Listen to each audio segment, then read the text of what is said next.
कुर्सीकै लागि सत्ताकै लागि पदकै लागि पार्टी फुटाए माधव नेपाली हो। त्यति हो, त्यहाँभन्दा केही पनि होइन। रघुजी पन्तले समेत साथ छोडिदिनु भयो त, अनि अब त्यहाँ भन्ने ठाउँ बाँकी रह्यो त? उहाँलाई कसले कन्भिन्स गराउने हो त?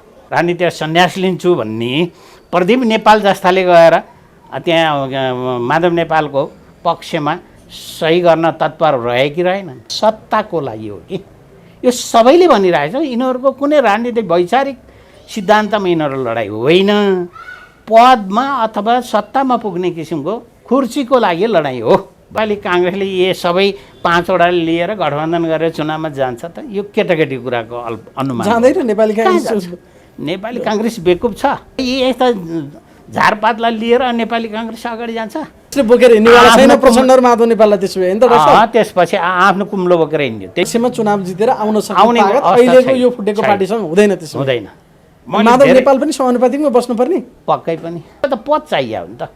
उहाँको अन्तिम गन्तव्य पुग्ने ठाउँ कहाँ हो त भन्दा पदमा। ठुलो माछा बल्छीमा फसियो भने धेरै बेर खेलाइसके त्यसलाई शिथिल बनाइसक्यो, बल्ल छेउमा तानेर ल्याएपछि टाउको हिर्का मार्छ क्या माझीले। त्यही तरिकाले केपी शर्मा ओलीले आफ्नो सुदृढ गरे।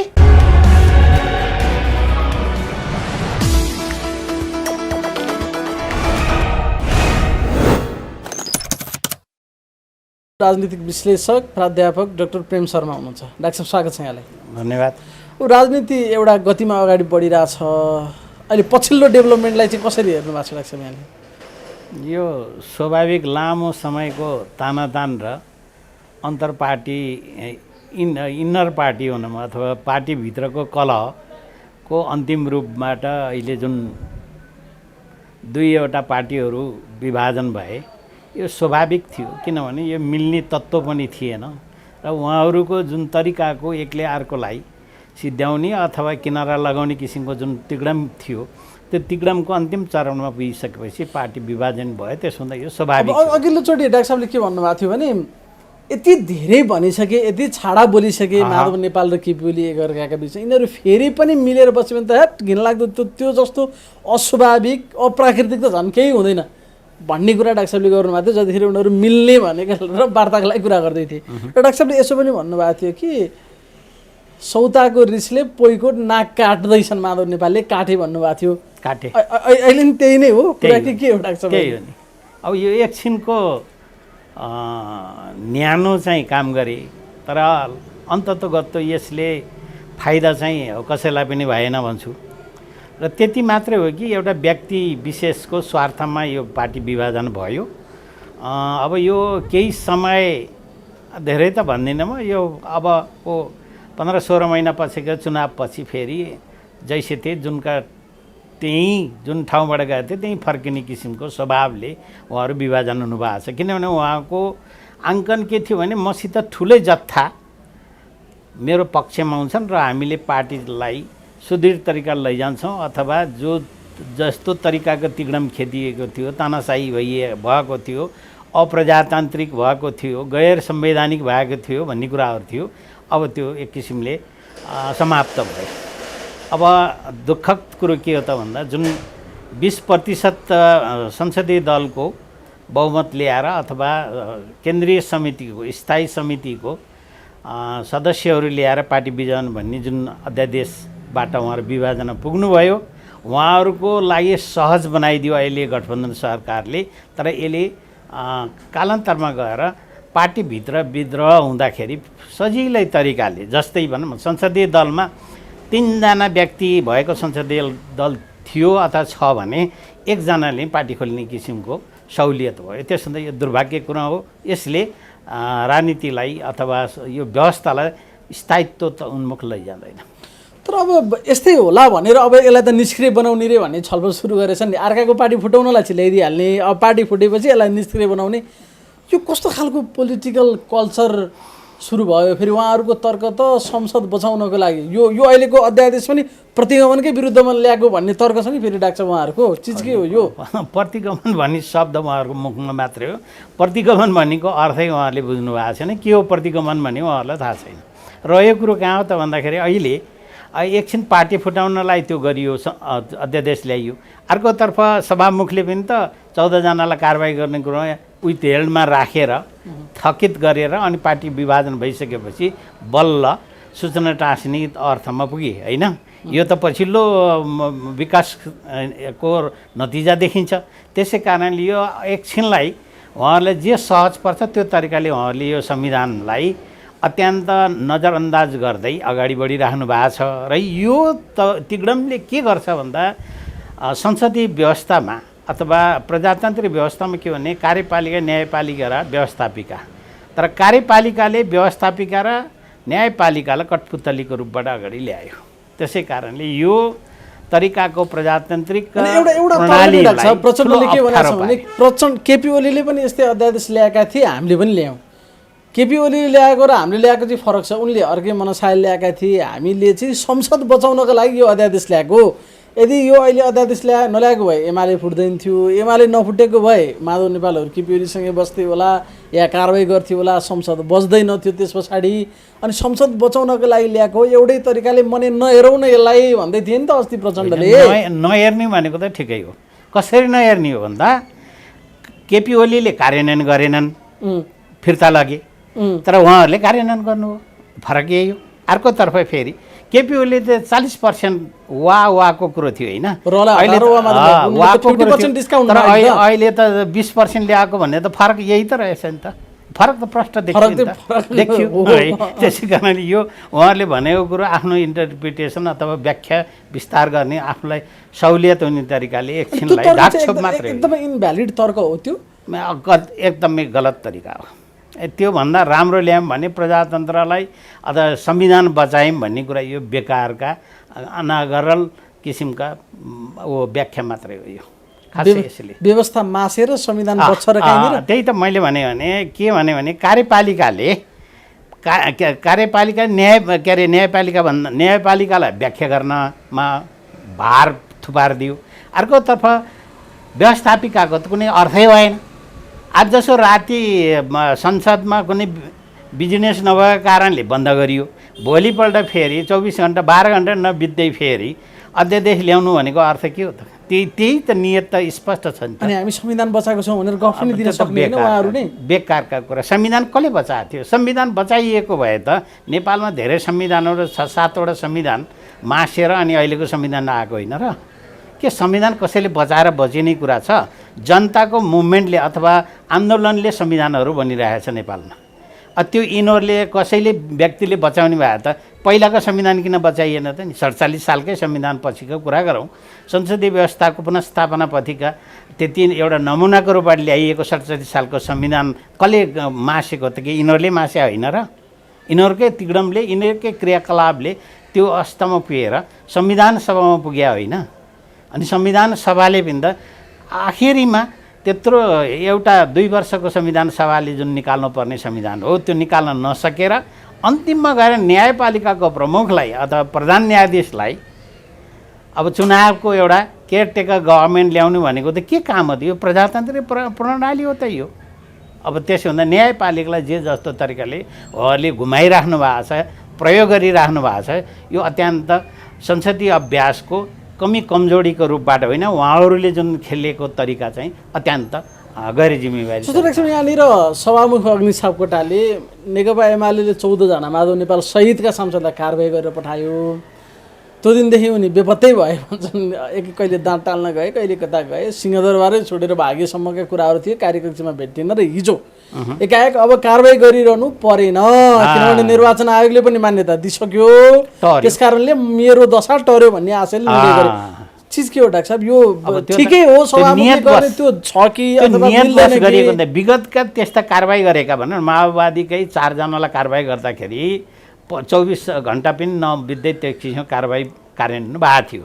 अब अहिले झन्डै धेरै दिनपछि यी कुराहरू अब अध्यादेशै आएको थिएन त्यो बेला भने अध्यादेश आएर बनाएको कानुनले अथवा अध्यादेशले त्यो पार्टी विभाजनमा गइसकेपछि त उहाँहरूको उद्देश्य त स्वार्थ त पुरा भयो। त्यसपछि अब त जस्तो तरिकाले व्याख्या गरिमा त्यसै कारणले नेपालमा के भइदियो भन्दा प्रधानमन्त्रीले जेसुकैमा सिफारिस गर्ने राष्ट्रपतिबाट त्यसलाई हुबहु इन्डोर्स गरिदिने होइन। अनि त्यस्तै गरेर यता न्यायपालिका के अरे व्यवस्थापिकामा पनि आफ्नो सहजता अनुसारको किसिमका क्रियाकलापहरू गर्ने होइन। त्यसो हुँदा बिजनेसै नचलेको हो अथवा त्यत्र विधेयकहरू थिए, त्यत्रो आवश्यकता थियो भने सदनमा प्रस्तुत गर्ने किसिमको वातावरण किन बनाइएन त, अथवा सभामुखले त्यो किसिमको भूमिका किन गर्नु भएन त भने अहिले आएर यो किसिमको समस्या समाधान भइसक्यो। जुन नियतले, जुन ढिलाइ सुस्ती गरिएको थियो, जुन नियतले अध्यादेश ल्यायो त्यो त पुरा भयो, त्यसको उद्देश्य त पुरा भयो। त्यसो हुँदा अब जेसुकै गरे सभामुख भन्ने पदको एउटा हुन त पार्टीकै नेता त्यहाँ पुग्ने हो, पार्टीकै सांसद राजीनामा दिएर जाने हो, त्यसलाई हामीले कसरी तटस्थ बस्न सक्छ भनेर त भन्नु नै गलत हो। तर संविधानमै लेखिएको छ तटस्थ हुन्छ भने लेखिएको छ तर त्यहाँनिर पुगे पछाडि त स्वाभाविक रूपमा संविधानले सभामुख भने त तटस्थ बस्नुपर्ने होला, पार्टीबाटै राजीनामा दिने सम्मको कुरा छ। त्यो भूमिका चाहिँ अहिले देखिएन, सभामुखको तटस्थता भन्ने कुरा देखिएन अहिले डाक्टर। त्यसो भए त्यो देखिएन, न राष्ट्रपतिकै भूमिका देखियो न सभामुखकै भूमिका देखियो। यसरी व्यवस्थापिका र कार्यपालिकाका प्रमुखहरूबाट पनि राष्ट्र प्रमुखबाट समेत त्यस्ता किसिमका क्रियाकलाप भयो त पार्टीको इच्छाअनुसार अथवा स्वार्थअनुसार चल्ने किसिमका सभामुख त्यही अनुसारको राष्ट्रपति भइदिएपछि त कहाँ हुन्छ त। यसरी यो संसदीय व्यवस्थाको गरिमा र मूल्य र मान्यता अनुसार त भएन नि। अहिले जसरी अग्नि सापकोटामाथि खालि प्रचण्डको कार्यकर्ता मात्रै भएको भन्ने आरोप लगाइरहेछ, त्यो उनले आफ्नो व्यवहारबाट पुष्टि गरे कि क्या? त्यसो पुष्टि गरेन नि त। अब आफ्नो त्यो कुरो जे विवाद होइन 40% किन रहिएन? वा भनेको त्यही ओलीकै भन्दा फरक किसिमको गर्नु भनेको अर्थै के गयो भने 20% ल्याइसकेपछि त अस्थिरता उन्मुखै हो। यो प्रजातन्त्रले एमाले कारवाही गर्यो, खालि सभामुखको दायित्व भनेको त त्यसलाई संसद नचलेको बेलामा टाँस्दिने मात्रै हो। सार्वजनिक सूचना पार्टी किन यति ढिलो गरियो त?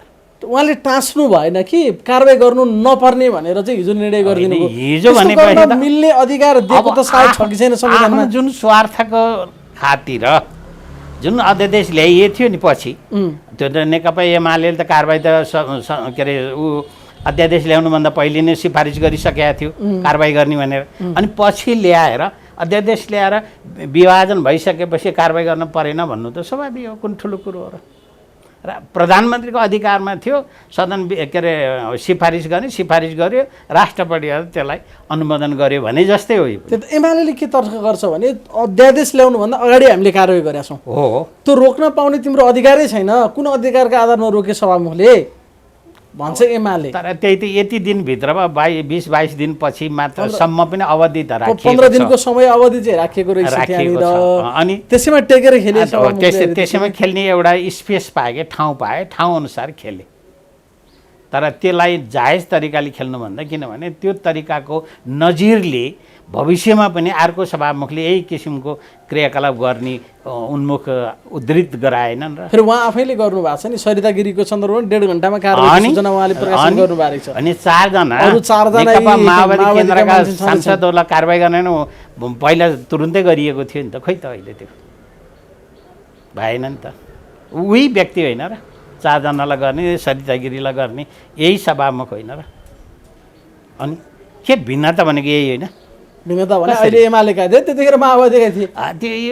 यति मात्रै पार्टीको स्वार्थ अनुसार चल्ने किसिमको सभामुख, राष्ट्रपति अनि अब कार्यपालिकाको प्रमुखले व्यवस्थापकलाई नजरअन्दाज गरेर त्यो आफ्नो भगुन्डो बनाएर खेलाउने तरिकाको भएपछि त अनि प्रजातन्त्र र यो लोकतन्त्र भन्ने जुन उहाँहरूले मुखमा राख्नुहुन्छ त्यो त कुनै अर्थ रहेन नि त।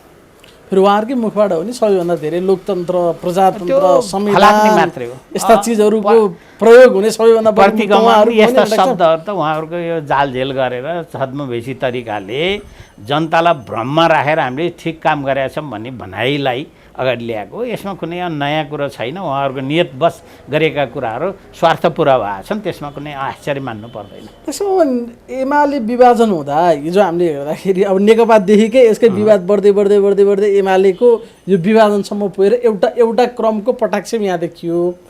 तर जुन शक्तिका साथ माधव नेपालले एमाले फुटाउन सक्लान् भन्ने आम अनुमान थियो, किन त्यस्तो भएन लास्टमा? मैले त त्यति सहज तरिकाले माधव नेपालले पार्टीलाई आधी चिरामा लैजान्छन् भन्ने मैले त कल्पना गरेको थिएँ। तर पनि त त्यत्रा साथ दिएका मान्छेहरू दोस्रो पुस्ताका भनेका गए। हिजो गुनासो गर्दै थिए, मलाई चेड्यो भिरबाट आफू फर्केर गयो। त्यो त भित्रको मर्म बोल्या हो नि त। त्यो त खास गरी उहाँको जुन सोच थियो त्यो सोच अनुसार नभएपछि त्यो अभिव्यक्ति भने जेन्युन अथवा तथ्यसङ्गतको कुरा उहाँले व्यक्त गर्नुभएको यो कुनै आश्चर्य कुरो भएन। तपाईँलाई चाहिँ किन लागेको थिएन माधव नेपालले ठुलै शक्ति लिएर एमाले विभाजन गर्लान् भन्ने पहिले किन लागेको थिएन? माधव नेपालको विगतको लामो अभ्यास र उहाँले संलग्नतामा रहेको कुरा मैले नजिकैबाट अनुमान गरेको थिएँ। जस्तै नेकपा एमालेको अधिवेशनबाट उहाँ पराजित भएको केपी शर्मा ओलीसितै 5 वर्षसम्म त उहाँले केपी शर्मैको पदमा बसेर हाराहारीमा तँलाई जति अधिकार चाहिन्छ मलाई त्यति चाहिन्छ भने बार्गेनिङ गरिराख्नु भएको थियो।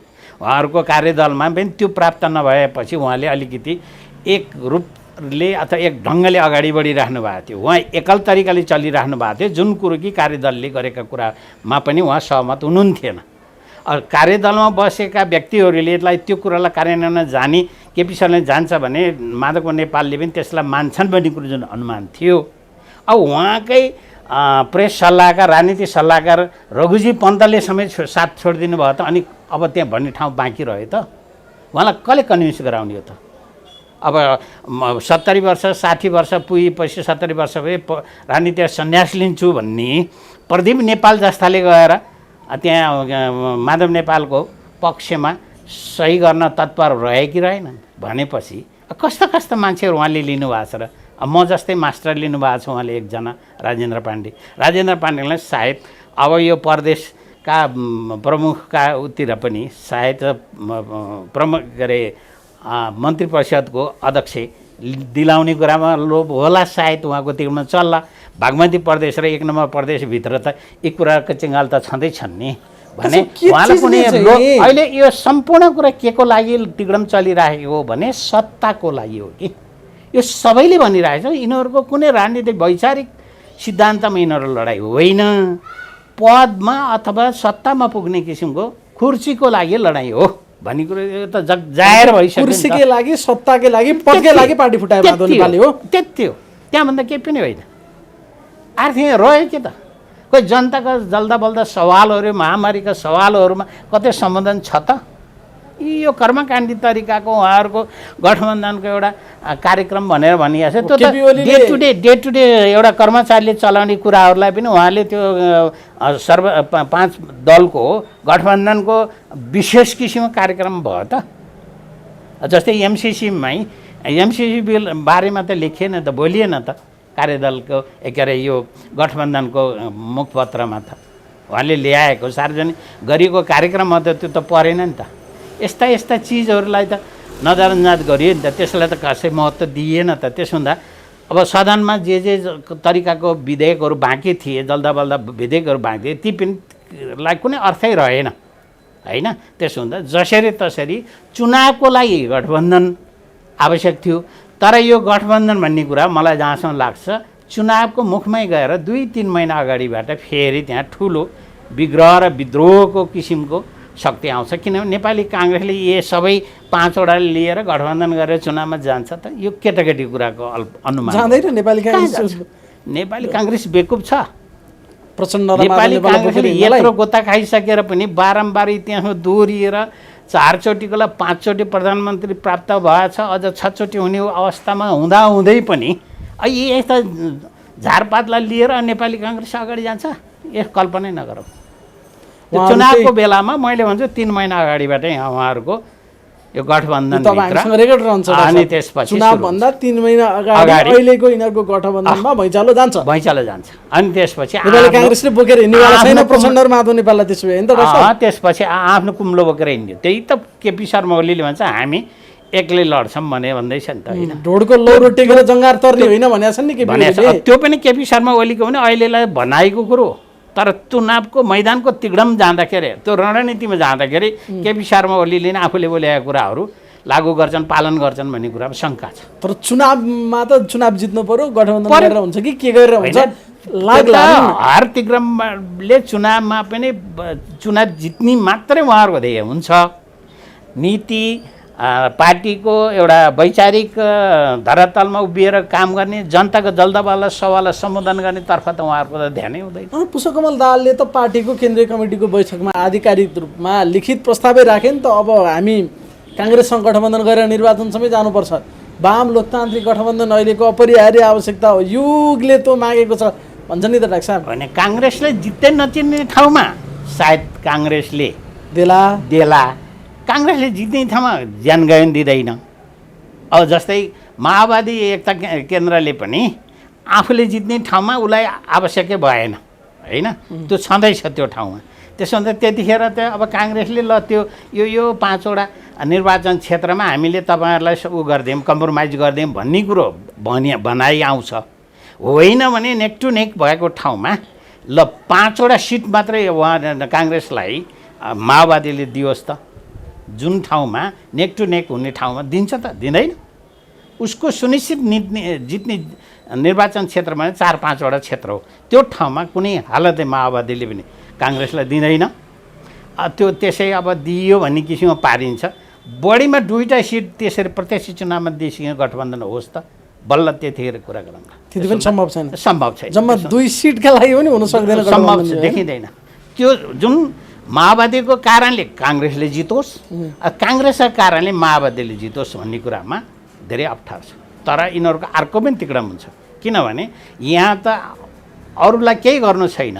मैले तपाईँलाई हराउनु भनेको माधव नेपालले ओली हराउनु हो, ओलीले माधव नेपाल हराउनु हो। त्यसमा पहिले यिनीहरूको स्वार्थ र समीकरण हुन्छ, गठबन्धन हुन्छ, त्यसपछि बल्ल उहाँहरू अगाडि जानुहुन्छ। तर डाक्टर एउटा कुरा, हामीले 54 सालमा पनि एमाले फुट्या थियो। 54 सालमा फुट्दाखेरि करिब झन्डै 2 चिरै गरे फुट्या थियो नि। साना प्रधानदेखि लिएर वामदेव गौतम, सिपी मैनाली, भित्रान नेताहरू त्यहाँ थिए होइन, थिए मान्छेहरू जुलुस सानो थिएन नि त त्यो बेला कुरा गर्ने। 44 कि 45 जना केन्द्रीय समितिका डड्डु व्यक्तिहरू छुटेर माले बनेका थिए होइन। यत्रो तामझाम थियो त्यो पार्टीको, केही भयो त? शानदार 0 सेट त्यतिखेर पनि। अनि त्यही बेला वामदेवले लिड गरिराखेका थियो होइन र? खोइ त अनि कहाँ गयो त नि त्यो गठबन्धन र मालेको गठबन्धन। अहिले आएर वामदेव पेन्डुलम भएर बस्नुपर्ने स्थिति आयो नि त। खै जित्ने अवस्था छ। अब नेपाली जनताले यस्तै किसिमको चरित्र भएका व्यक्तिहरूलाई जनप्रतिनिधिहरू बनाएर बारम्बार पठाइराख्ला नि त। यो कस्तो यो अहिले त मतदातालाई नजरअन्दाज गरिएको हो भने। तर डाक्टर साहब अहिले त त्यति तामझाम या त्यो शक्तिका साथ पनि एमाले विभाजन गर्न सकेन नि माधव नेपालले होइन? सकिएन। त्यो मालेको भन्दा पनि हालत खराब हुन्छ त्यसै होइन? बिल्कुल खराब हुन्छ। मालेले 1 सिट पनि जितेको होइन, तर समानुपातिमा 18 लाख कति यस्तै चान्चुनले गर्दाखेरि 18 जना कति समानुपातिक तर्फको वेट आएको थियो। तर अब त त्यति आउने अवस्था पनि देखिँदैन। त्यति धेरै क्षति बनाउने गरी हेर्दै जानुहोस् न। यो चुनावको मेकानिजममा पछाडि के गर्छन् भने जो सदनमा जसरी जान चाहन्छन् तिनले चाहिँ आफूलाई समानुपातिकतिर राख्छन्। यी चाहिँ मैदानमा अथवा प्रत्यक्ष निर्वाचनमा यिनीहरू जान्दैन। त्यसो भए माधव नेपालले कसैलाई टिकट दिएको तरिकाले गर्छन् अनि पैसा खोलो खनाएर कोही आयो भने आइहाले होइन। जस्तै छन् नि केही ठेकदारहरू आउलान् पैसा खनाएर, होइन भने यिनीहरूले के गर्ने वाला देखिँदैन। प्रत्यक्षमा चुनाव जितेर आउने अहिलेको यो फुटेको पार्टीसँग हुँदैन। त्यसो हुँदैन। माधव नेपाल पनि समानुपातिकमा बस्नुपर्ने? पक्कै पनि। सांसद हुन भए परेदेखि समानुपातिकमा बस्ने? 1-2 ठाउँमा माधव कुमार नेपालको मैले देखाएको छु।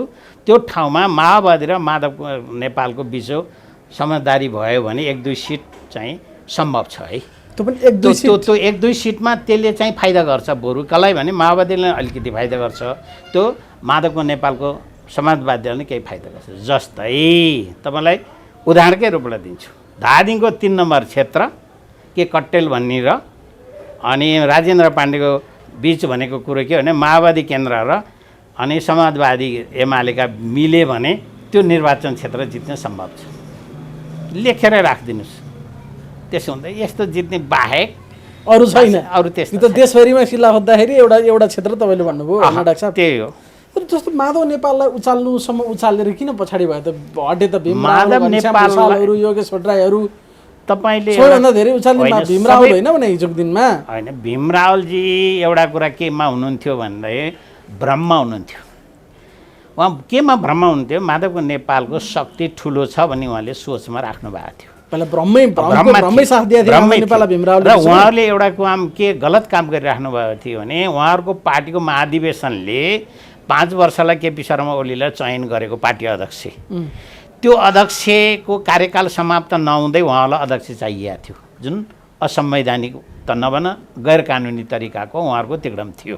र रह्यो कुरो कहाँ हो त भन्दाखेरिमा केपी शर्मा ओलीले यो उद्दण्ड तरिकाको खेल कसरी खेले भन्दाखेरिमा उहाँलाई थाहा थियो कि पुस 5 गतेको जुन कदम उहाँले चाल्नुभयो, संसद विघटन गर्नुभयो, त्यो हुन्छ भनेर गरेको होइन। त्यो केपी शर्मा ओली यति बेकुब छैन कि मैले भनिराखेको छु सुरुदेखि नै पहिलो अध्यादेश ल्याउँदादेखि नै केपी शर्मा ओलीले जङ्गबहादुरको भूमिका निर्वाह गर्छन् भनेको थियो कि जङ्गबहादुर भनेको डिस्ट्रक्सन्स गराएको व्यक्ति होइन र।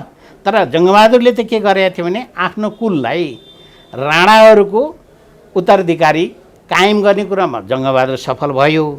तर केपी शर्मा ओलीले त नेकपालाई अथवा नेकपा एमालेलाई एउटा सशक्त पार्टी अगाडि लान्छ भन्ने किसिमको सम्भावना त देखिएन। किन भन्दा उहाँहरू नेकपामा छँदाखेरि जुन माधव नेपाल र प्रचण्डको बिचमा साँठगाँठ केमा थियो त भन्दा 3टा पदमा थियो। एउटा उहाँलाई चाहिएको थियो प्रचण्डलाई, एउटा माधव नेपाललाई चाहिँ, अर्को झलनाथलाई चाहिएको थियो। त्यो 3टा पद भनेको एउटा प्रधानमन्त्री, एउटा राष्ट्रपति, एउटा पार्टी अध्यक्ष चाहिएको थियो। यो 3टा भए उहाँहरू सन्तुष्ट हुनुहुन्थ्यो।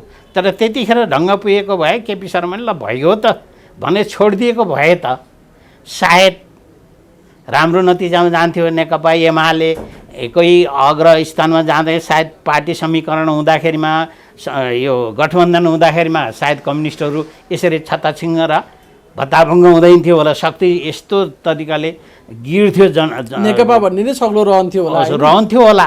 तर त्यस्तो किसिमको उहाँहरूसँग कहाँ तिक्रम हुन्छ? उहाँलाई त पद चाहियो नि त।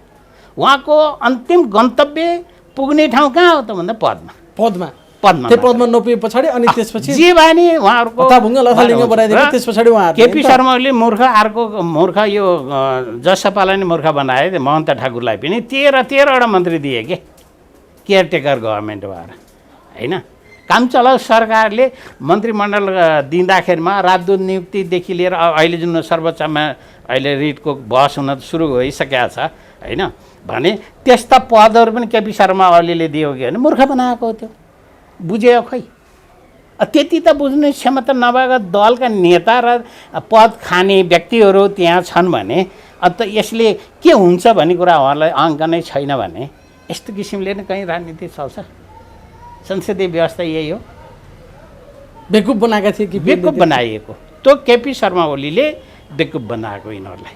केपी शर्मा ओलीले कारबाही गर्ने फेरि विथड्र गर्ने कारबाही गर्ने गर्दै गर्दै गर्दै त्यो तिक्रम ल्याएर अहिले कमजोर गराउँदा ल्याएर माछा पनि ठुलो माछा बल्छीमा फसियो भने धेरै बेर खेलाइसक्यो, त्यसलाई शिथिल बनाइसक्यो, बल्ल छेउमा तानेर ल्याएपछि टाउको हिर्का मार्छ क्या माझीले। त्यही तरिकाले केपी शर्मा ओलीले आफ्नो सुदृढ गरे। अझै के अरे 2075को सायद के को 2 गते फर्केर जेठ 2 गते फर्केर जे काम गरे नि हदैसम्मको लचकता भनेको यो देखाए। आफ्नो चाहिँ म त यतिसम्म गरेको भन्ने किसिमको त्यो पनि एउटा अहिले अब माधवको नेपाल फरेर आउँदैन त्यो ठाउँमा भन्ने भएपछि ती कुरा केपी शर्मा ओलीले पनि उभो अक्षरशः पालन गर्छु पनि भने गरे पनि यहाँनिर माधव कुमार नेपाल जेल खाए। त्यसै हो डाक्टर जेल खाए नि। अब यो त बारम्बार यो कुरो नउठाउनुहोस् कि माधवको नेपाल चाहिँ असक्षम प्रधानमन्त्रीको इतिहासको क्रममा साबित हुने व्यक्ति हुन् भनेर त मैले पहिलेदेखि भनेको थिएँ। अहिले त्यो पनि फेरि देखा पर्दैछ र अबको चुनावपछि त सकिएको खेल सकिगयो। त्यसो हुँदा कम्युनिस्टहरूको धेरै ठुल्ठुला नेताहरू अहिले कहाँ छन् त? अहिले कहाँ छन् हेर्नुहोस् त। माओवादीका ठुल्ठुला नेताहरू कहाँ छन् होइन? मोहन वैद्य कहाँ छन् होइन? अनि मोहन विक्रम कहाँ छन् हेर्नुहोस् त। अनि मोहन चन्द्र अधिकारी कहाँ छन् हेर्नुहोस् त। अनि सिपी मैनाली कहाँ छन्? राधाकृष्ण मैनाली कहाँ छन्? के खेल्छन् यिनीहरू? अलिकति भित्र गोडेर यिनीहरूको पृष्ठभूमिमा यिनीहरूका खेल तौर तरिका, उहाँहरूको अम्पन, जुन पार्टी महासचिव बन्ने हुन्थ्यो अहिले पार्टी अध्यक्ष बन्ने चलन छ भने यसमा के किसिमको खेलिन्छ भन्दाखेरि आफू हुन नपाएपछि विद्रोह गरिहाल्ने, पार्टी फुटाउनुतर्फ लाग्ने। अब अहिले तपाईँले अहिले सङ्केत गरिसक्नु भयो अब निष्क्रिय हुन्छ यो अध्यादेश। निष्क्रिय नभए त फेरि यसले त आफैलाई ब्याकफायर गर्छ त। टोक्दैन? त्यो टोक्ने अधिकारलाई त अब निष्क्रिय गर्नु स्वाभाविक हो। जस्तै अर्काको पार्टी फुटाउनलाई ल्याउने आफ्नो पार्टी फुट्छ भने निष्क्रिय गर्ने अनि यतिसम्म कि त्यो निष्क्रिय नगरी मन्त्री परिषद विस्तार गर्न सकिँदैन भनेर तनाव भइरहेछ अरे मन्त्री परिषद विस्तार गर्यो भने भोलिपल्ट पार्टी फुट्छ भन्ने तनाव छ यिनीहरूलाई। अझ एउटा तपाईँले सङ्केत गर्छु, सायद 21 दिन कि 22 दिनसम्म कोही यदि कुन दलमा जान चाहन्छ भने त्यो पनि अवसर दिने भनिएछ। अझ त्योसम्म पनि सायद मन्त्रीमण्डल गठन नगर्ने भने माधव नेपाललाई फाइदा हुन्छ होला, तर मन्त्रीमण्डलमा नपरेपछि माधव नेपालका मान्छे फेरि ओलीतिर आउँछन्। यी मुसा हुन्, पक्का हो यो कुरा? यी पक्का हो नि, यी त पहिला जाने चरित्रका राजनीतिकर्मी भनौँ त्यस्ता कार्यकर्ता हुन् नि त। यो त तिग्न त चलिरहेको छ। यो सबै क्रान्ति आन्दोलन परिवर्तन त्यो पदमा गएपछि विसर्जन हुँदो रहेछ डाक्टर। विसर्जन भइगयो त, अनि त्यहाँ गइसक्यो मात आउँछ। मात लाग्छ नि त, होइन मात लागेको होइन नेकपालाई। पार्टी एक ढिक्का भएर नेपाली काङ्ग्रेसलाई कहाँ पुर्याइदिएको थियो, 22-23वटा सिटमा झारिदिएको थियो होइन। अनि यिनीहरू मात नलागेको हो भन्न मिल्छ? अब के मुखले के एजेन्डाले जनताको अगाडि मत माग्न जाने इस्यु केही छ? ल हेर्नुहोस् त स्थिति कहाँ पुगेको छ यिनीहरू। मात त बेसकै लाग्छ यिनीहरूलाई। अब 54 सालमा पार्टी फुटेको मात्रै लागेको त्यो बेलामा नि। यो त विगतले हामीलाई सायद स्मरण गराउनु पर्ने उहाँहरूलाई, त्यो त भएन। 3 वर्षको पिरियडमा धेरै भयो, झन्डै 2/3 10 कम मात्रै सिट, त्यत्रो लहर जनलहर वाम एकता पार्टी एकता 2/3 को अन्त बोल्न सक्ने स्थिति थियो। यिनीहरूले घोषणा गरेका थियो अब 20-30 वर्ष त 50 वर्ष नेपाल कम्युनिस्ट पार्टीको तपाईँले भन्नुभयो, तपाईँले याद गर्नुभयो होला, 50 वर्ष त हाम्रो राज्य चल्छ भनेको थियो नि। के भनेको थियो? यिनीहरूलाई माट लाग्ने चलन हुन्छ, हामीलाई बोसो लाग्छ भन्ने कुरो उहाँलाई थाहा थिएन। प्रचण्डले सार्वजनिक मञ्चबाट भनेको थियो नेपाली काङ्ग्रेस भन्ने पार्टीलाई जरैबाट उखालेर फाल्यौँ हामीले भन्थे प्रचण्ड। अब कहाँ छन् त प्रचण्ड भन्दा? लौ न हजुर, टाउको मूल्य तोक्ने र टाउको मूल्य भएका व्यक्तिहरूको अहिले गठबन्धन होइन। यो पनि कोही राजनीति सिद्धान्तभित्रको कुरा छ र यो छैन नि। अत्यन्त पदको लागि अब देवबाजी अर्को कुरो के हो त भन्दा हात हेराएर ज्योतिषी राखेर उहाँले सायद मन्त्रीमण्डल गठन गर्नुहुन्छ होइन। अनि उहाँले बगालमुखी भर्खर अस्ति उद्घाटन गर्नुभएको छ, उहाँले सुन चढाउनु भएको पनि हो विगतमा, त्यसले फाप गरेको छ। यस्ता तन्त्र मन्त्र चलेर नै साध्य हुन्छ। राजनीति नि यस्तै हो र। अनि प्रचण्डको कस्तो बाध्यता त लाग्छ? हिजो त हामी त विज्ञानको सेवा गर्ने मान्छे, विज्ञानमा तथ्य हुन्छ, केपी ओली अर्कै कामतिर लागे भन्छन्, फेरि विज्ञानको सेवा गर्ने भन्छन्, ज्योतिषको सेवा गर्ने, ज्योति शेरबहादुर देउवाको सेवा नगरिकन उनको राजनीति नटिक्ने स्थिति। केही चाहिएन के, उहाँलाई सिद्धान्त पनि छैन होइन। सिद्धान्त यो सिद्धान्तै होइन। ठिक छ, केपी शर्मा ओली चाहिँ तानाशाही भएकै होला, हो रे, हो पनि, मैले त्यो पनि भन्छु। तर उसलाई पदबाट झारिसकेपछि आफ्नो सिद्धान्त आफ्नो पार्टी तर्फ लागे हुँदैन थियो। खेल त आफ्नो आफ्नो तरिकाले सिद्धान्त अनुसार पार्टीको नीति अनुसार चलेवा पर्दै अगाडि गए हुँदैन थियो। इभेन एक सिटको जनमोर्चाले समेत अब अहिलेको सरकारलाई समर्थन गर्नुपर्ने बाध्यता के? केपी शर्माको तानाशाहीबाट झार्ने कुरामा गठबन्धन भएको सही हो एक किसिमले, तर पछि अब यो अहिले गठबन्धन सरकारलाई समर्थन गर्नु के औचित्य छ र? औचित्य थियो? अहिले पार्टी फुटिसक्यो होइन। सुदूरपश्चिमतिरबाट जनमोर्चामा पनि विभाजन आइसक्यो। अब हृदयस्थी पार्टीले सायद अर्को पार्टी खोल्छन् होला यो अध्यादेश जिउँदो छँदैखेरि। यहाँ धेरै त्यस्ता किसिमका क्रियाकलापहरू अब जाग्छन्। यो मन्त्रीमण्डल गठन भएको 1 वर्षभित्र धेरै कुराहरू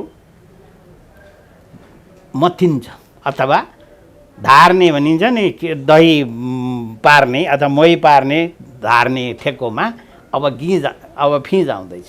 अब फिँज आएछ कहिले नहुने लाग्ने हो। त्यो किसिमको तिक्रामा दिनुहरू त प्रवेश गरे। त्यसो हेरेर जानुहोस्, पदको लागि होइन भने के त्यही मन्त्री खान आवश्यक छ त?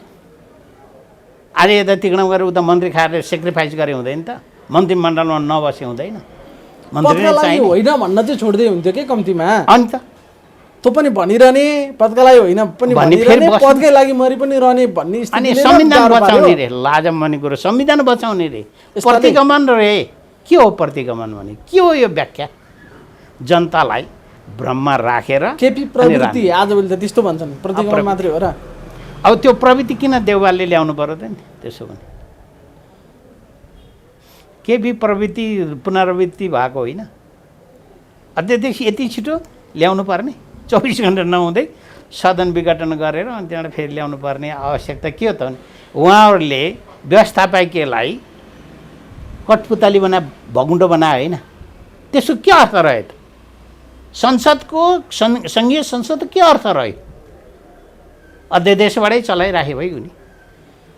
त्यही पुनरावृत्ति गरेर जाने भने नेपालमा किन यो संसद किन चुनाव गरिराख्नु आवश्यक भयो? डाक्टर एउटा कुरा चाहिँ के जनतालाई चाहिँ यिनीहरूले लास्टै बेकुबै सम्झिन्छन् कि क्या हो? जनता बिर्सन्छन् यिनीहरू।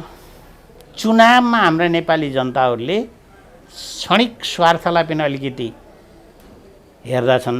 त्यो क्षणिक स्वार्थ हेर्दाखेरिमा जनता पनि आफै पीडित हुन बाध्य भए। त्यसै कारणले अलिकति यो चेतनाको राजनीति हाम्रो नेपालमा कम भयो र दलहरू आफ्नो सिद्धान्त अनुसार चलेनन्। दलहरूले संसदीय अभ्यास गर्न जानेनन् भनेर यसरी बुझाउँ न। अब अहिले मन्त्री सरकार बनेको पनि 1.5 महिना लगभग हुन लागिसक्यो। 50 दिन हुन लागिसक्यो। के अब मन्त्री परिषद विस्तार गर्न पनि फेरि अर्को परमादेश ल्याउनु पर्ने भएको हो कि सर्वोच्च अदालतबाट? अब केलाई धार्ने मन्त्री परिषद विस्तारलाई यो फलानलाई मन्त्री बना भनेर के बेर खोइ त अनि अब त्यसलाई 25 जनाबाट बढाउनु पर्ने अवस्था आयो भनेर त्यो अध्यादेश ल्याए पनि भयो। अर्को के फरक पर्छ र?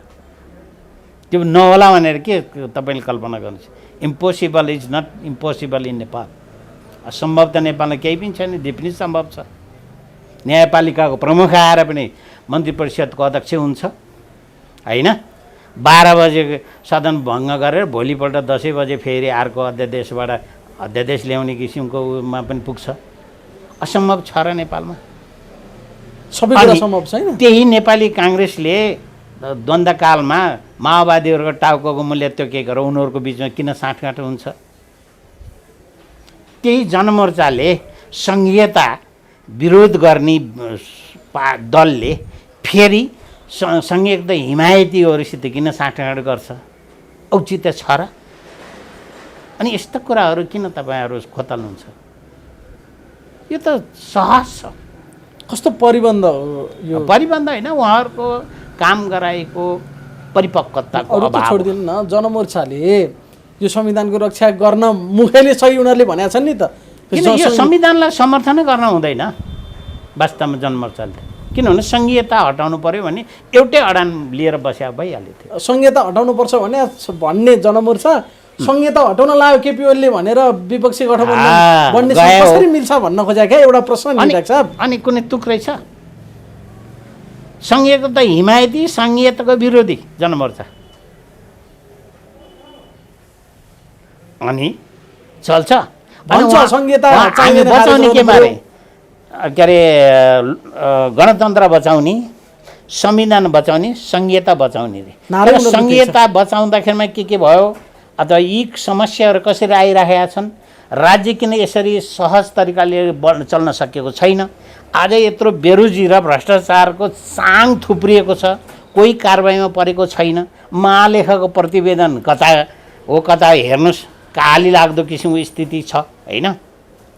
अब यहीँ देखिहालिएछ नि स्थानीय सरकारहरूले कति गाडी किन्नमा खर्च गरेर छन्, कति भत्ता बुझाएर छन्, के सुविधा लिएका रहेछन्, कानुन सम्मत लिएर रहेछन् र कानुन बनाएर लिने काम पनि गरेछन् भन्ने कुरा तपाईँले हेर्नुहोस् न। त्यसरी त्यसलाई बढार्न पर्ने, त्यसको सुधार गर्नुपर्ने, ती कुराहरूको लागि के 3 तहकै सरकारको मिलोमत हो त? अनि प्रदेश सरकारहरू यसरी ढलेर तिग्डम खेल्ने हो भने आखिर अष्टलजी साक्यले किन मुख्यमन्त्री चाहिए र बन्द भयो? भीम आचार्यले किन मुख्यमन्त्री पाएर किन त्यो स्थिति भयो? पदको लागि थिएन भने उहाँले किन पद लिनुभयो त? तर उहाँहरू त पद छोड्न तयार हुनुहुन्छ नि त डाक्टर साहब। आज पदका लागि हो भने त अहिले माधव नेपालको पार्टीमा गए त गठबन्धनले मुख्यमन्त्री बनाउँछ नि 1.5 वर्ष उहाँहरूलाई। अष्टलक्ष्मी साक्यले भन्नुभएको छ पद हाँसी छोड्न तयार छु, माधव नेपालको पार्टीमा चाहिँ म लाग्दिनँ भनेर घोषणा गर्नुभयो हिजो किन गर्नुभयो अन्त नि? आज यता आइसक्यो त्यो दिएको त केपी शर्मा ओलीले गरे जस्तै हो कि जेठ 2 गते फर्केँ म भनिदिए जस्तै। किनभने माधव नेपाल त गइसक्यो त फर्केँ भनिदिए भइगयो नि। त्यही तरिकाले अब उहाँहरूले पनि जुन मुख्यमन्त्री पाएन र गुनासो गर्नुभएको थियो प्राप्त गर्नुभयो नि त। अब चाहे रेकर्डमा त रहिगयो त, त्यो रेकर्डकै लागि बायोडाटामा मात्रै त होला रहेको जस्तो छ, त होइन? भीमा आचार्य मुख्यमन्त्री प्रदेश 1 को पूर्व बागमतीको अष्टलक्ष्मी मुख्यमन्त्री भइहाल्यो त रेकर्ड। पहिलो मुख्यमन्त्री महिला होइन, रेकर्ड भइगयो। अब अर्को किन चाहियो र? 2 दिन भयो भने भइहाल्यो। पद चाहियो होइन, प्रोफाइल चाहियो होइन, त्यही त रहेछ नि आखिर देखिएन। पदको लागि हरेक कुरो त्याग दिने, इतिहासै बिर्सिदिने, नैतिकता बिर्सिदिने, मूल्य मान्यतै बिर्सिदिने, अनि पद्धति नै बिर्सिदिने, नियत अर्कै तरिकाले चल्ने, यो किसिमको ठ्याक्कै किन विस्तार हुन सकेन त डाक्टर साहब मन्त्री परिषद? यो के कारण छ यसमा? राजनीति संस्कार माधव नेपालले छिनोफानो नगरेका कारणले विस्तार गर्न सकेन भन्थे। त्यो छिनोफानो गरेको नि धेरै होइन, दिन भइसक्यो। माधव कुमार नेपाललाई नै पर्खेर मन्त्रीमण्डल विस्तार नगरेको पहिला ठेट कुरो। अब माधव कुमार नेपाललाई यति ल्याउँदाखेरि भने के भइराखेको छ भन्दाखेरि अझै पनि उहाँहरूको फेरि अंश बन्न मिलिराखेको छ। कला मन्त्री बनाउने, कला मन्त्री नबनाउने भन्ने कुरा छ। हिजो माधव कुमार नेपाललाई मन्त्रीमण्डल बनाउने एकल अधिकार हिजो समाजवादीले गर्यो, एकीकृत नेकपा एकीकृत समाजवादीले गर्यो, उहाँहरूको 5 जना स्थायी समितिले गर्यो। अब हेरौँ न, हिजो चिच्याउने जाति मन्त्री भन्छन् त, चिच्याका नभए सुसाइड गर्छु भन्ने कुरा नि त आयो नि। त्यो के चौधरी रामकुमार झाँक्रीजीले मन्त्री नपाउनु भयो भने अथवा मन्त्री वा सरको पद पाउनु भएन भने स्थिति के हुन्छ त्यहाँ? के को लागि हामीले के को लागि बलिदान गऱ्यौँ, के को लागि सडकमा आइपुग्यौँ, के को लागि अहिले हामीले यो पार्टी फुकाएर यो अवस्थामा डुब्ने र मर्ने र बाँच्नेको दोसानमा छौँ भनेर उहाँले भन्ने ठाउँ आएन। मन्त्री नबनाउने भए यिनीहरूले बाँकी राख्दैनन् फेरि माधव नेपाललाई। पक्कै पनि एकल अधिकार त पाइयो, तर बनाउन सक्ने अवस्था छैन। 15 महिना मन्त्री छ, 15-16 महिना। अब त्यो निर्वाचन हुँदा 16-17 महिना पुग्ला, त्यति त खाइहाल्छन्, ढुक्क हुनुहोस्। त्यति भए त भइगयो नि। कतिजनालाई बनाउनु त? केपी ओलीबाटै 8 जना मान्छे सरेर उता गएका छन्, भागा होला 5 वटा। 8लाई साथ दिने मान्छे त छन्, 6 सिट भागा होला। 6 सिट दिने भन्ने त नेपाली काङ्ग्रेसले गरिसक्यो। 8 जना त केपी ओलीबाट आएका छन् भने अस्ति आयो होला नि, ती सबैलाई पाउने जस्तो। अब सायद 25 जना भित्र अब सहायक मन्त्री सधैँ राज्य मन्त्री सधैँ दिएर अहिले बढाउने हो कि?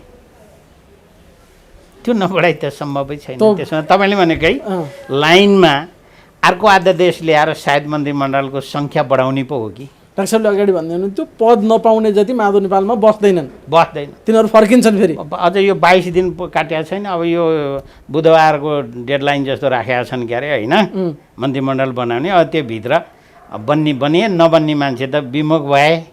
फेरि 15 के भने 7 महिना एउटालाई 7 महिना अर्कोलाई भनेर अंश बन्न गराए भए अर्कै कुरो। त्यो समझदारीभित्र कायम गरेर तल 7 महिनापछि तल दिन्छु। जस्तै डोरमणि पौडेलले पद छोडिदिए होइन, नेकपा एमाले बचाउनलाई। शेरधन राईले पद छोडिदिए नेकपा एमाले बचाउनलाई। त्यस्तै तरिकाले गर्ने पो सम्भवका त्यस्तै व्यक्तिहरूको बिचमा समझदारी पो हुन्छ कि? पालै पालो होइन। अन्त अनि फेरि भन्न त छोड्दैनन् पदका लागि हामीले होइन भनेर। पदमा गइसकेपछि रात र अग्रपला के हुन्छ फेरि त्यो अहिले अङ्कन गर्ने कुरा हुँदैन। हिजो पार्टी परिस्थिति के आउँछ? हिजो पार्टी फुटाउँदाखेरि या विश्वासको मत दिँदा त सबैलाई मन्त्री बाँडिएको होला नि मुखले त। पक्कै पनि कस्ता कुराहरू थिए? मलाई मन्त्री बनाउनलाई यति चाप प्रेसर छ भने भन्दै थिए त होइन माधव नेपालले पनि। प्रचण्डले भनिरहेको थियो तनावमा छु म भनेर। तनावमा छु भने त्यो त सार्वजनिक भइसकेका अभिव्यक्ति भनेको आरोप होइन, त्यो त उहाँले वेदना व्यक्त गरे होइन र, यथार्थ चिज व्यक्त गरेको होइन र।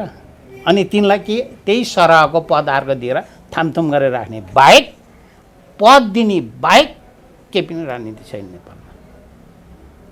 पददेखि पदसम्मको मात्रै लडाइँ हो यो होइन डाक्टर साहब? खेल यही होइन। बिचौलियाहरू अहिले छ्यापछ्याप्ती छन्, बिचौलियाहरू कमाउनमा त्यस्तो किसिम अगाडि बढिसकेको छ। भित्र तरङ्ग व्यापक छ। पार्टीका विभिन्न भातृ सङ्गठनहरू हेर्नुहोस् त कति सक्रिय छन्।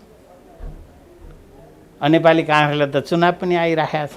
18 गते चुनाव छ होइन, बाट सुरु हुन्छ। अनि पैसा त सङ्कलन गर्नै पर्यो, चुनाव जित्नै पर्यो। बिना पैसाको चुनाव पनि जितिँदैन अबको राजनीतिमा। बिचौलिया सेन्टरहरू अहिले चल्या छन्, मालामाल छन्। मालामाल छन्। म नाम के भनौँ, मैले मेरा वरिपरि चिनेका शुभचिन्तकहरू अब यो त्यो पार्टीका भन्दैन, अन्य पार्टीका धेरै पार्टीका मान्छेहरू सलबलाइराखेका छन्। छ्यापछ्याप्ती छन्। जिल्लामा दौडिराखेको छ। बिक्रीमा पैसा पदमा चुनाव लड्नलाई होइन, पैसा कमाउनलाई दौडिराखेको छ। तँलाई म जिताउँछु भनेर पैसा कमाउने यो चाहिँ दसैँ आइरहेको छ। दसैँ पेस्की पाइन्छ नि, थप 13 महिना तलमा 1 महिना पाइन्छ नि, त्यस्तै तरिकाले अहिले बिचौलियाले सलबलाइराखेको छ। सबैलाई दसैँ आएको छ अहिले। दसैँ आएको छ, खास गरी आज नेपाली काङ्ग्रेसमा ठुलो दसैँ आइरहेको छ। महाधिवेशन पनि आउँदैछ। पार्टी भर्खर सरकारको नेतृत्व गर्दैछ, झाडु चम्चा छ होइन। र नेपाली काङ्ग्रेस हेर्दै जानुहोस्, मैले 3 महिना बाँकी रहँदाखेरि सबै पद दिन्छ नेपाली काङ्ग्रेसले, अनि पछाडि चाहिँ लोप्पा खुवाएर धपाउँछ यो गठबन्धनलाई। लोप्पा खुवाएर धपाउने हो, धपाउँछ। त्यही हेर्दै जानुहोस्। अनि कहाँ जान्छन् त तिनीहरू त्यसपछि? बिचारा तरिकाले गठबन्धन गर्ने यता र उता सलबलाउँछन्। सायद त्यतिखेर अनि ओलीले अलिअलि आफूतिर थुच्छन्, अनि त्यही हो त्यो क्रम। भनेको लास्टमा प्रचण्ड र माधव नेपालको हरिविजय हुने हो त्यसो भए यो अहिलेको राजनीतिले? धेरै, तर केही राहत त भएको छ। माधव नेपालजी जाँदाखेरिमा प्रचण्डजीलाई धेरै राहत भएको छ, किनभने अन्तमा गएर सहकारी गर्ने भनेको सम्भवतः कमरेड प्रचण्ड र माधव नेपालै हो। अन्तिममा गठबन्धन भयो भने दलको मात्रै हुन्छ। ओलीको विगतदेखि लगाएको गुण बैदा महन्त ठाकुरसित पनि अलिकति तराइदिन काचाकुचे गर्छन् यिनले होइन, त्यहाँभन्दा केही पनि हुँदैन। गठबन्धन भनेको काङ्ग्रेसको सित गठबन्धन हुने मैले देख्दिनँ। माओवादीसित कसरी गठबन्धन हुन्छ? माओवादीलाई हिजो चितवनको काण्ड त थाहा छैन र? काङ्ग्रेसले भोट हालेको होइन प्रचण्डको छोरीलाई। अनि अहिले स्थिति के आयो त? अनि यस्तो तरिकातिर खेलिराख्ला र काङ्ग्रेसले। भनेको अहिले जसरी दङ्ग परेका छन् नि माधव नेपालका मान्छे, प्रचण्डका मान्छे, गठबन्धन गर्ने हो काङ्ग्रेससँग, केपी ओलीलाई त पत्ता साफ बनाएर हामी आउने हो भनेका छन्, त्यति सजिलोले त्यो हुनेवाला छैन। शर्माको खासै त्यस्तो महत्त्व चिन्ता गरिराख्नु पर्ने होइन। उहाँहरूको आफ्नो चिन्ता गर्दा राम्रो हो। उहाँहरूको सबभन्दा भलो कहाँ हुन्थ्यो भने त्यो गठबन्धन कायम गर्न सकेमा सर्वोपरि हुन्थ्यो होला, सिट ल्याउनलाई है, सत्तामा पुग्नको लागि है, होइन भने यिनीहरूको नीति सिद्धान्त, दलीय चरित्र, दलीय संस्कृति समाप्त छ। अहिले हामीले हेर्दै त्यो दिन देख्नुपर्छ होइन त? प्रचण्ड कहाँ लेखेको छ कि यस्तो गन्दा किसिमको यस्तो वर्ग शत्रुसित गठबन्धन गर्ने भन्ने कुरो कम्युनिस्ट भन्ने शब्दभित्र कहाँ पाइन्थ्यो ल भन्नुहोस् त? कुन पानाको कति नम्बर पेजको कहाँनिर छ? अचम्म छैन यो? अचम्म हो त यो त हाम्रो आफ्नै मौलिक व्यवस्थापन भन्छन् नि फेरि डाक्टर साहब, शब्द जान्न कसले सकिन्छ? मौलिक भनेको यही रहेछ। यस्तै अपवित्र गठबन्धन पनि सृष्टि गरेर हामी कुनै व्यक्ति विशेषको विरुद्धमा हामी उत्रनु पर्छ भन्ने किसिमको मौलिकता रहेछ। यही हो खानपिनका लागि। अब अन्तिम प्रश्नमा पुग्नको लागि अब यो माधव नेपाल या केपी ओली मध्ये एकजना सिपी मैनाली हुन्छ भन्ने एउटा त्यो मान्छेहरूले चर्चा गर्छन् के बजारमा?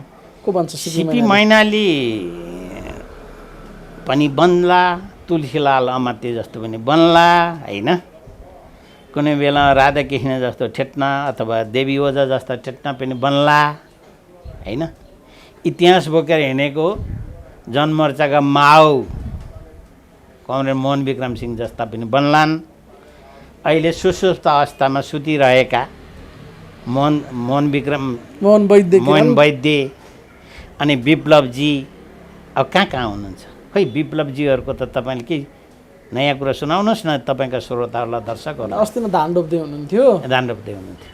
अब फेरि ड्रागन फ्रुट त बनाउँदै हुनुहुन्न हाम्रो विष्टले चाहिँ, लोकेन्द्र विष्टले। उहाँले त नेपालीको चरित्र अनुसार किसानले यसो गर्न सक्छ है भन्ने किसिमको रोजगारी यो पनि अवसर छ है भन्ने किसिमको आर्थिक क्रान्तितिर लाग्यो नि बरु लोकेन्द्र विष्ट त, नबिगारिकन होइन, आफ्नो पार्टीलाई कुनै आरोपै नलगाइकन त्यतातिर लाग्यो होइन। त्यस्ता योगदान भएका व्यक्तिहरूको अभाव हुन थाल्यो। बिचौलिया, ठेकदार, व्यापारी, उद्योगपतिहरूलाई किनेर अनि त्यहाँबाट आएको पैसाले चुनाव जितेर सत्तामा पुग्ने संस्कृति विकास भयो। हस् डाक्टर साहब, महत्त्वपूर्ण समय दिनुभयो, धेरै धन्यवाद।